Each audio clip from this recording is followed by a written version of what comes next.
Վաղը դեկտեմբերի 31-ին իմ մամայի ծնունդն է ու ինձ պետք է շատ արագ կերպով փաթեթավորել ու պահել նվերը։ Հիմա դեկտեմբերի 30-ն է, ժամը 11:03, մոտավոր կես ժամ ունենք շատ արագ կերպով նվերը փաթեթավորելու ու պահելու։ Նվիրելու եմ այս մատանին։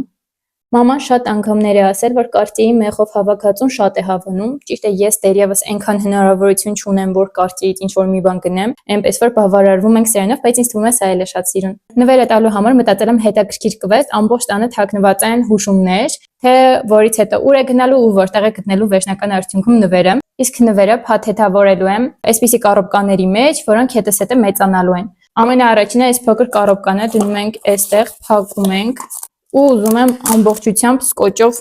փակել։ Ես ուզում եի ավելի շատ սկոտչ անել, բայց քանի որ ժամանակը շատ քիչ է մնացել, բավարարվում ենք այսքանով։ Հաջորդը այս տուփն է։ Դնում ենք, փակում ենք ու սկոտչում ենք։ Հաջորդ տուփը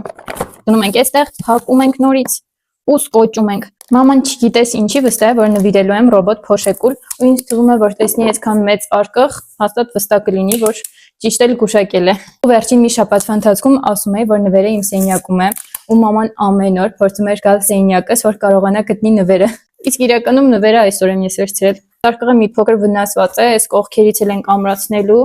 Առաջին հերթին եկեք դա անենք։ Ու ներսում դնում ենք գլխավոր նվերը։ Փակում ենք նորից։ Ու ես ունեմ այսպիսի փաթեթավորման համար նախատեսված թղթեր, փորձենք հիմա այս կառոպկեն փաթեթ թափանցիկ է ոնց որ։ Գտել եմ կանաչը, հիմա սրանով կփորձենք փաթեթավորել ու սրանով հաստատ արկղը չի երևա։ Այնքան շտապեցի, շատ քեշ եմ փաթեթավորել, բայց քանի որ շատ քիչ ժամանակ է մնացել, սա արագ տանելու եմ պահեմ ու ընթացիկ մնացածը ցույց կտամ։